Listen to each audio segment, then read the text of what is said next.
हा हल्ला असाच कसा घडतो? लगेच भाजपवाल्यांकडनं सुरू. 250 माणसं मारली, 300 माणसं मारली, 4. अख्ख्या देशाशी खोटं बोलतायत का? खोटं बोलतायत कारण ह्यांना निवडणूक जिंकायची आहे. निवडणुकीमध्ये आमच्या जवानांचा वापर करायचा आहे. आणि हे जे दाखवतायत ना, दुःख बिख्ख जे काही गोष्टी सांगतायत ना,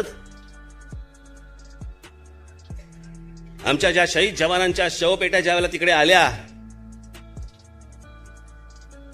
त्यावेळेला अगदी एक चेहरा बिरा पाडून सगळ्या शोभे. याच नरेंद्र मोदींना आपल्या भारतीय जवान यांच्याबद्दल काय वाटतं हा फक्त एक 5-7 सेकंदाचा फक्त व्हिडिओ बघा. सेना में एक जवान जितना साहस करने का ताकत रखता है ना, उससे ज्यादा साहस करने का ताकत व्यापारी रखता है. सेना में एक जवान जितना साहस करने का ताकत रखता है ना, उससे ज्यादा साहस करने का ताकत व्यापारी रखता है.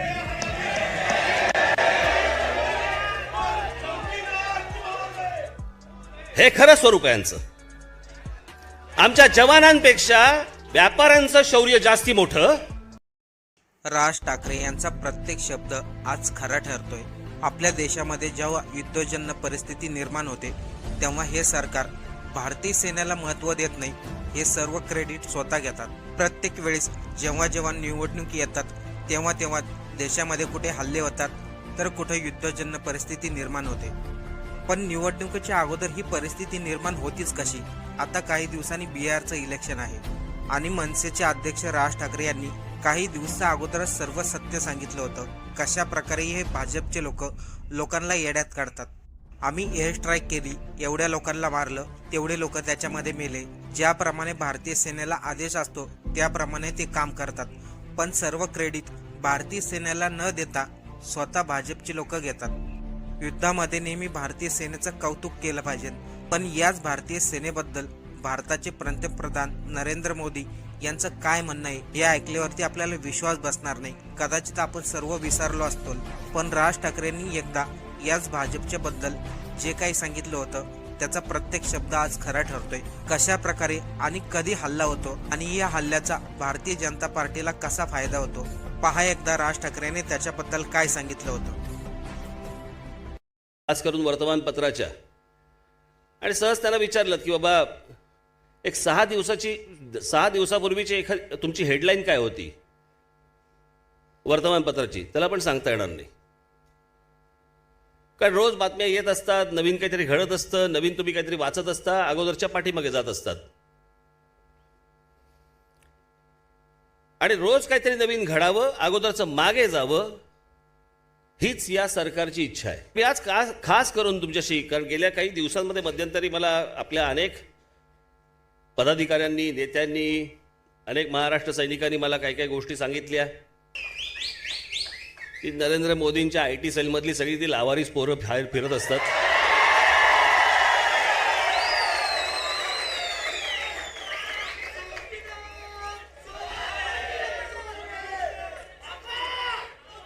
आणि मग इथे जे असतात आणि मग इथे जे काही नमरुग्ण असतात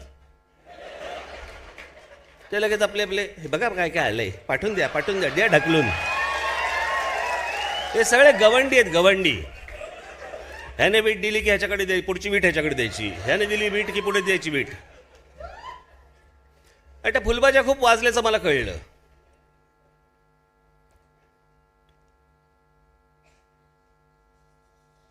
माहिती काही नसतं, बस कोणीतरी आपल्या पाठवलंय, द्या ढकलून.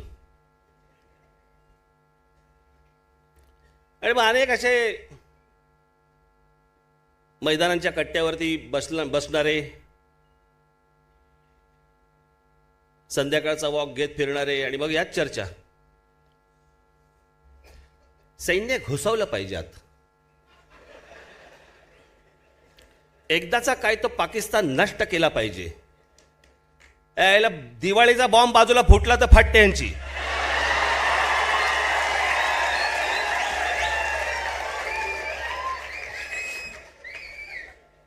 आणि म्हणे युद्ध करायला चला. यातले बरेचसे युद्ध करायला चला वाले जे आहेत ना, हेच जास्ती म्हणतात सायलेन्स झोन झाला पाहिजे. हा आता उद्या समजा युद्ध झालं तर काय पाकिस्तानवाले बघणार आहेत? सायलेंट झोन आहे, इथे नका टाकू, इथे नका टाकू, हा सायलेंट झोन आहे. काय आता ना पत्ता काहीतरी आपलं फक्त मी काहीतरी बोललोय ना मग त्याच्यावरती बोलायचं.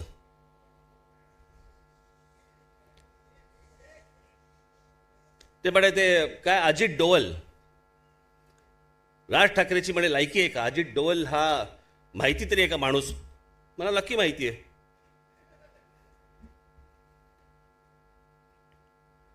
आणि प्रश्न असा आहे, मी काय म्हटलं की अजित डोवल यांची जर समजा चौकशी केली तर बऱ्याच गोष्टी आपल्याला समजतील. बरोबर आहे? मी हे तुम्हाला का सांगतोय? तुम्हाला काही जणांनी जर समजा भणभणून सोडलं असेल तर तुमच्याकडे उत्तर असायला पाहिजेत. मी आता हे मध्यंतरी का नाही बोललो? मध्यंतरी मला नांदगावकरांनी सांगितलं, बाळा नांदगावकरांनी सांगितलं, आमच्या इतर बाकी लोकांनी सांगितलं आपण बोललं पाहिजे. मी म्हटलं सगळ्या धुराळा बसू देत. ते बोलतायत मग आपण बोललो मग ते बोलतायत. मी म्हटलं ही काय बॅडमिंटन किंवा लॉन टेनिसची मॅच आहे का?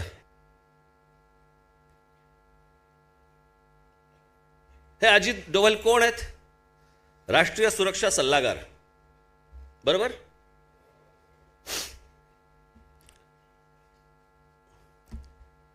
या डोवालांची मुलं काय करतात हे माझं मत नाही. हे कॅराव्हॅन नावाचं जे काही एक वेब पोर्टल आहे, प्रतिष्ठित वेब पोर्टल आहे, ज्या वेब पोर्टलवरती त्या अजित डोवल यांच्या मुलाने 1000 कोटीचा दावा केलाय. आता स्वतःची लायकी 1000 कोटीची हे त्यांनी ठरवली कशी मला माहित नाही.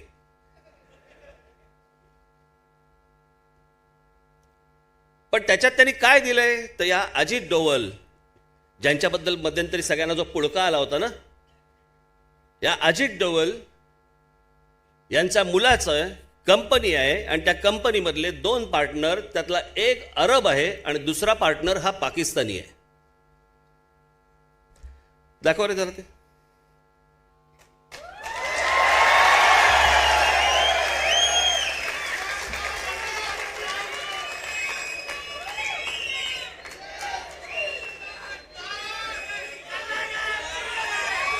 त्यांची कंपनी, या कंपनीचे 2-3 पार्टनर त्यांचे दुसऱ्या एकाचे. ते बंद कर.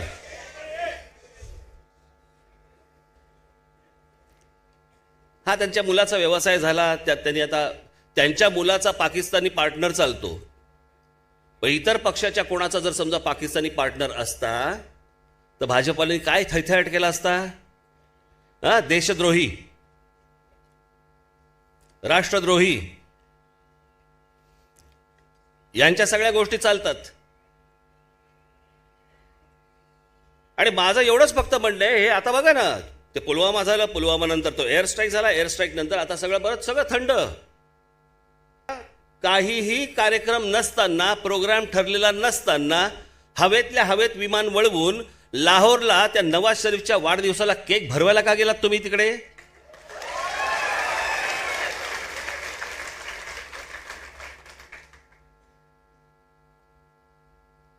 मला जे काही प्रश्न पडतात ते हे प्रश्न आहेतच, ते देशाला पडणारे प्रश्न आहेत. दाखवा ते. त्यांची 27 डिसेंबरला थायलंडमध्ये एक गुप्त बैठक झाली. कशासाठी झाली, का झाली? आणि मग त्यांच्या असं लक्षात आलं की हे इस्लामाबादमधनं किंवा त्या तिकडनं पाकिस्तानातनं ही बातमी बाहेर पडणार, त्याच्याऐवजी आपण बातमी बाहेर काढू. मग 27 डिसेंबरला पाकिस्तानचे राष्ट्रीय सुरक्षा सल्लागार आणि भारताचे राष्ट्रीय सुरक्षा सल्लागार हे दोघे बँकॉकमध्ये काय बोलले? आम्ही प्रश्न नाही विचारायचा? बोलणी फिसकटली का बोलणी यशस्वी झाली? मला असं वाटतं हे प्रश्न देशातल्या प्रत्येक नागरिकांनी यांना विचारले पाहिजेत. आमचे जवान मेलेत,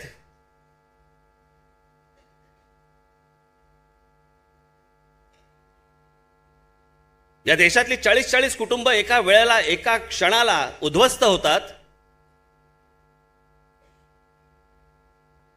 आमचे सीआरपीएफचे सगळे जवान मारले जातात. त्यांची मी ज्याला म्हटलं की हे राम मंदिराचा विषय आणतील, त्याच सभेमध्ये बोललोय राम मंदिराचा विषय आणतील आणि या देशामध्ये दंगे घडवतील. चाचपणी करून पाहिली, काही होईना. मग आता निवडणुकीच्या तोंडावर करायचं काय? हा हल्ला असाच कसा घडतो? मी हे तुम्हाला आत्ता एवढ्यासाठी सांगतोय, तुमच्या कदाचित डोळ्याखालनं ही गोष्ट गेलेली असेल, तुमच्या कानावरनं ही गोष्ट गेलेली असेल, परंतु आपण पटकन त्या गोष्टी विसरून जातो कारण पुढची काहीतरी बातमी येते.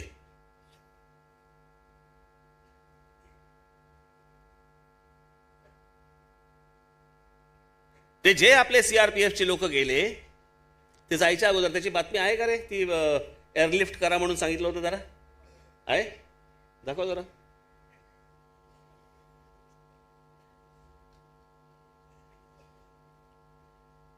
हे सीआरपीएफचे आपल्या लोकांनी अगोदर त्यांना सांगितलं होतं, या सगळ्यांनी, की ह्यांना एअरलिफ्ट करा, ह्यांना गाडीने पाठवू नका. हा इंटेलिजन्स फेल्युअर नाही आहे. याचं कारण दुसरी जी इंटेलिजन्सची नोट आली होती ती दाखव, हे बघा, त्यात त्यांनी दिलं होतं की त्या संपूर्ण रस्त्यावरती धोका आहे, हल्ला होण्याची शक्यता आहे, नीट तुम्ही तिकडे साफ पहिलं करा. नाही झालं. एवढी सगळ्या गोष्टी झाल्यानंतर आम्ही प्रश्नही नाही विचारायचे, आम्ही शंकाही व्यक्त नाही करायची. आमच्या देशाचे जवान मारले जात आहेत, हकनाक मारले जात आहेत.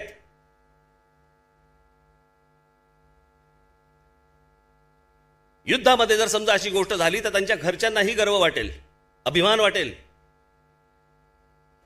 पण काही कारण नसताना फोकटच्या फाकट फक्त आमचे फक्त लोक मरतायत. आधी सांगून देखील जर समजा त्या गोष्टींकडे दुर्लक्ष होत असेल तर ही जबाबदारी कोणाची? राष्ट्रीय सुरक्षा सल्लागार हा नेमका करतो काय?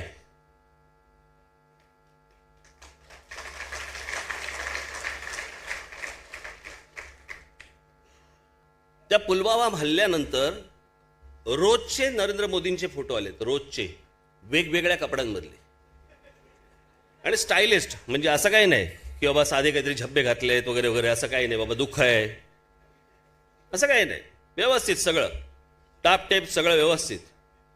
ते फोटो बघितले, मी बघत असतानाच मला असं वाटलं, म्हटलं हा कसले फकीर, हा तर बेफिकीर.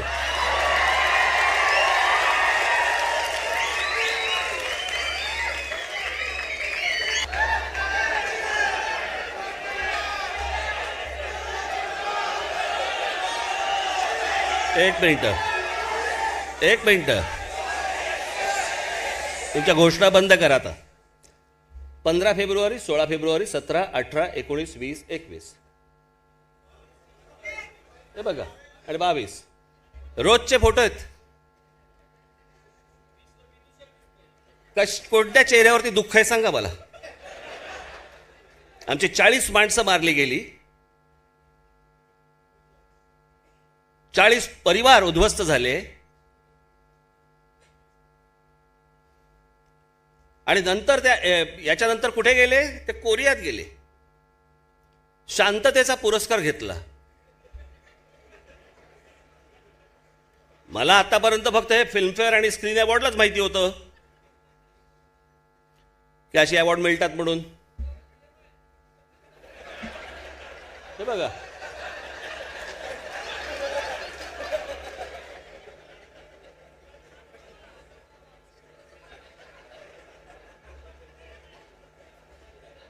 यांना जर विचारलं असतं ना शेजारच्यांना कोणाला अवॉर्ड दिला, कोण होता कोण,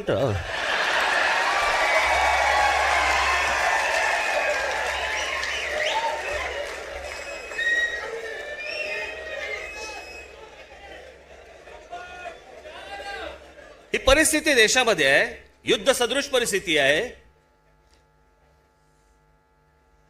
आणि हे गेले कोरियामध्ये अवॉर्ड घ्यायला. जसं नोटबंदी झाल्या नोटबंदी केल्या जपानमध्ये गेले होते दुसऱ्या दिवशी पंतप्रधान, आणि जपानमध्ये भाषण केलं. बघा कशी भारतीयांची वाट लावून आलो की नाही, आहे ते भाषण.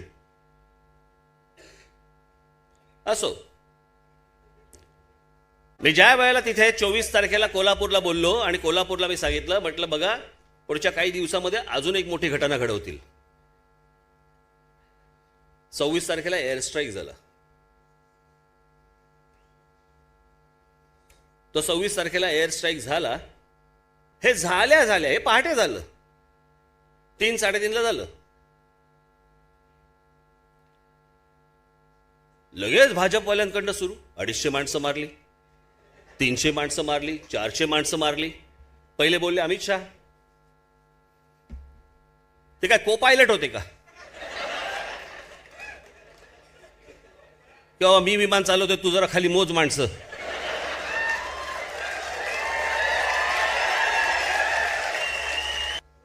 तो एअर स्ट्राईक झाला. त्याच्यानंतर सगळ्या तुमच्या सोशल मीडियावरती यांनीच निर्माण केलेल्या काही वेब पोर्टल्सवरनं काही फोटो दाखवले गेले. भाई गंमत बघा, जे बिफोर आहे ते आफ्टर म्हणून दाखवलेत आणि आफ्टर आहे ते बिफोर म्हणून दाखवलेत. ते बॉम्ब टाकायला चुकलेले नाहीत आपले लोक, आपले जवान बॉम्ब टाकायला चुकलेले नाही आहेत, त्यांना माहिती चुकीची. अर्थातच ते सगळं प्रोग्राम्ड असतात. ही काय विमानं अशी नाही आहेत की खालू वरतून बघतायत खाली आणि मग बॉम्ब टाकतायत. सगळं प्रोग्राम्ड असतात. जिथे तुम्हाला सांगितलेलं आहे तिकडे बरोबर तिथे स्ट्राईक होतो तो. मग बॉम्ब जंगलात कसे पडले, माहिती कोणी दिली? आज बाकीचे लोक, आज त्या एअरफोर्सची माणसं मारली, 300 माणसं मारली, 400 माणसं मारली. 200, 300, 400 सोडून द्या, 10 माणसं जरी पाकिस्तानामध्ये गेली असती ना, मारली गेली असती ना, अभिनंदन आमचा परत येत नसता. मग त्यांच्याकडची जर समजा 200, 250, 300, 400 माणसं जर समजा मेली असती, हे जे तुम्ही सांगताय आपला वैमानिक परत देतील का हो?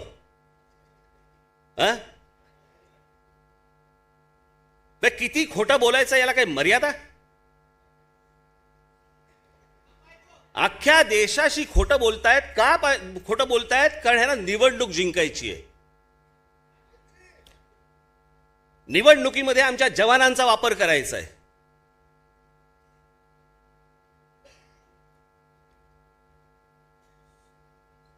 हे संपूर्ण षडयंत्र तुम्ही नीट ओळखलं पाहिजेत. मी आत्ता काही गोष्टी तुमच्यासाठी आणल्या आहेत. त्याच्यात त्या एअर स्ट्राईक नंतर आता कुठेतरी बोलताना नरेंद्र मोदी म्हणाले की आमच्याकडे जर राफेल असतं, हे बघा कसे, आमच्याकडे जर राफेल असतं तर वेगळीच गोष्ट झाली असती. म्हणजे तुम्ही आमच्या वैमानिकांचा अपमान करताय. ऐका, और एक सवाल उठ रहा है, राफेल की कमी आज देश ने महसूस की है. आज हिंदुस्तान एक स्वर में कह रहा है कि अगर हमारे पास आज राफेल होता तो शायद इससे भी नतीजा कुछ और हो. जे आमचे वैमानिक तिथे गेले, ज्यांनी एका धाडसाने ही गोष्ट केली, तुम्ही म्हणताय की ती विमानं काही नाहीत, ते वैमानिक काही नाहीत. राफेल असतं तर वेगळी गोष्ट. तुमच्यावरच्या भ्रष्टाचारासाठी म्हणून, तुम्ही केलेल्या भ्रष्टाचारासाठी म्हणून तुम्ही आता राफेलचं नाव घेताय. अहो प्रश्न, आम्ही पण कधी राफेल बद्दल नाही प्रश्न केला.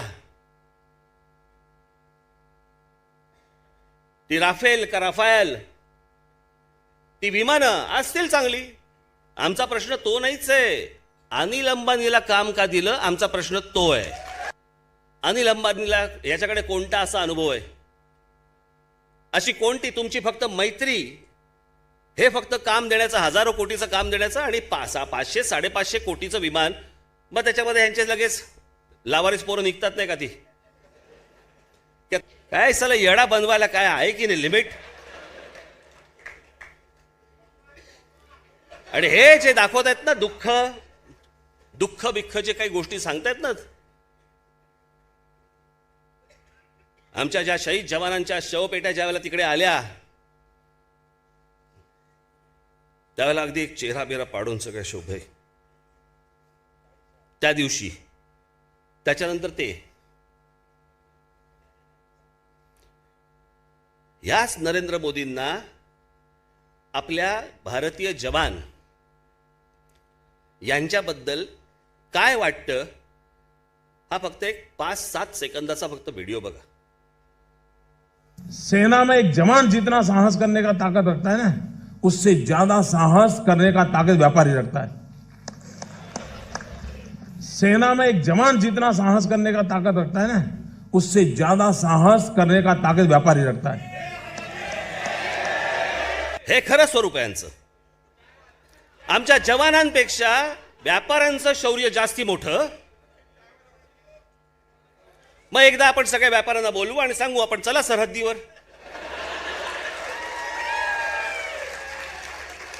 पण आमच्या जवानापेक्षा तो जास्ती रिस्क घेतो, त्याच्यापेक्षा त्याच्याकडे जास्ती शौर्य व्यापाऱ्याकडे जास्ती असतं, असं एक माणूस पंतप्रधान बोलू शकतो.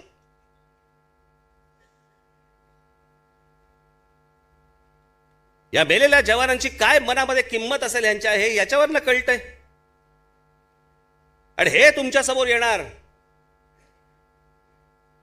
की आम्ही काय स्ट्राईक केला. कारण ह्यांना कळलेलं आहे की आपण ज्या ज्या काही गोष्टी बोललेलो आहोत ह्या सगळ्या फेल गेलेल्या आहेत, सगळ्या अपयशी ठरलेल्या आहेत.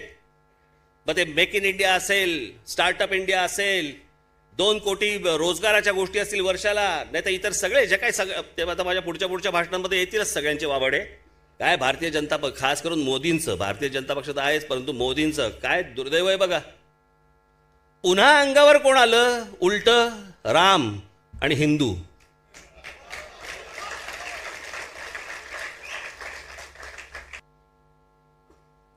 पंचवीस डिसेंबर 2015 पाकिस्तानात जाऊन नवाज शरीफना केक भरवला. परत मी तारीख सांगतो, 25 डिसेंबर 2015 पाकिस्तानात जाऊन नवाज शरीफना केक भरवला. पुढे 7च दिवसात 2 जानेवारी 2016 ते 5 जानेवारी 2016 पठाणकोट येथील भारतीय हवाई दलाच्या तळावर हल्ला झाला. काय केक बादला का?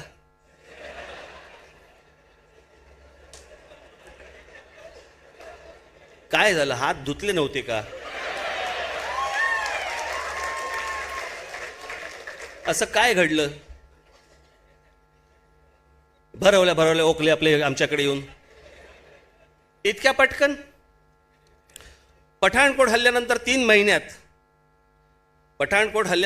महिन्यात एप्रिल 2016 आसाम आणि पश्चिम बंगाल येथे विधानसभेच्या निवडणुका झाल्या आणि मे मध्ये तामिळनाडू आणि पॉंडिचेरी आणि केरळच्या निवडणुका झाल्या. किती दिवसात? 3 महिन्यात. उरी हल्ला 18 सप्टेंबर 2016, पुढे 5 महिन्यात म्हणजे फेब्रुवारी 2017 मध्ये उत्तर प्रदेश, उत्तराखंड, पंजाब आणि गोवा येथे विधानसभेच्या निवडणुका झाल्या. 27 जानेवारी 2015 पंजाबमधल्या गुरदासपूर येथील पोलीस ठाण्यावर हल्ले झाले आणि पुढे 10 दिवसात दिल्ली विधानसभेच्या निवडणुका झाल्या. डोकलाम आठवते का तुम्हाला? डोकलाम,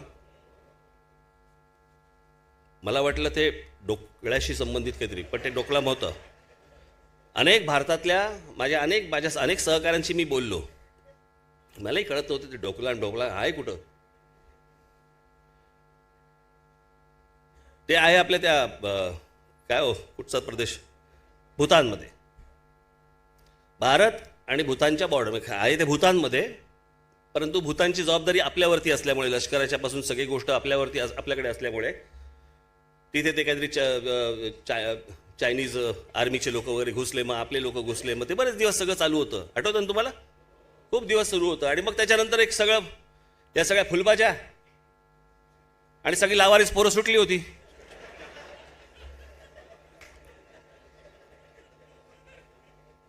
चायनीज गोष्टी बंद करा, चायनीज प्रॉडक्ट्स बंद करा, चायनाची कुठची गोष्ट वापरू नका.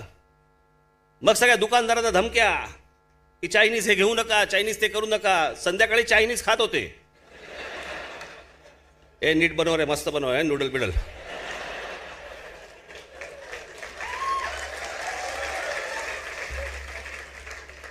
आपलं एक रोजचं ठरलेलंच आहे. आपलं काय त्यांचं ते तीन झाले की आपल्याला चायनीज लागतं. मग यांचं हे रात्रीचं हे चालू. पण चायनीज प्रॉडक्ट बंद करा, चायनीज गोष्टी बंद करा, चायनीज गुड्स वापरू नका वगैरे वगैरे वगैरे चालू होतं. आठवतंय तुम्हाला? आता मला प्रश्न आहे, वल्लभभाई पटेलांचा पुतळा कुठून बनून आला? मग येडे का बनवताय आम्हाला तुम्ही? म्हणजे हे ज्या वेळेला इथे सगळं सुरू होतं त्यावेळेला वल्लभभाई पटेलांचा पुतळा तिथे बनवणं सुरू होतं, बरोबर की नाही? मग एकदा आम्हाला कळू तर दे, दुश्मन कोण आहे? आमच्या घरातच आहे का बाहेरचा आहे?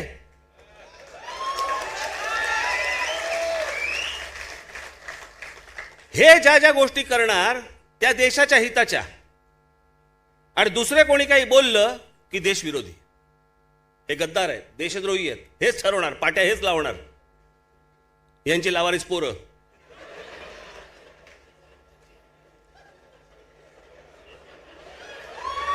खरं आहे.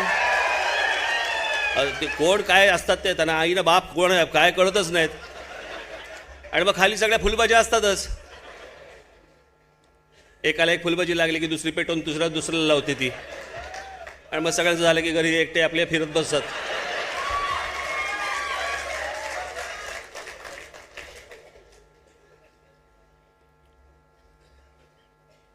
मला माहित नव्हतं ते काय. मी काय ते बघत नाही, ट्रोल बिल वगैरे बघत नाही. मी आपले माझे व्यंगचित्र पण मी आपलं देतो ढकलून, नंतर काय करायचं करा. नंतर आपलेच लोक अनेकदा काम करतात त्याच्यावरती. एक गोष्ट सांगून ठेवतो, पण मुद्द्याने उत्तर मिळणार असेल चालेल, हलकासा विनोद असेल तरीही चालेल, विनोदही चालेल. पण परत आपल्या कुठच्याही गोष्टींवरती जर समजा कोणी शिव्या घातल्या, घराबाहेर काढून मारायचे.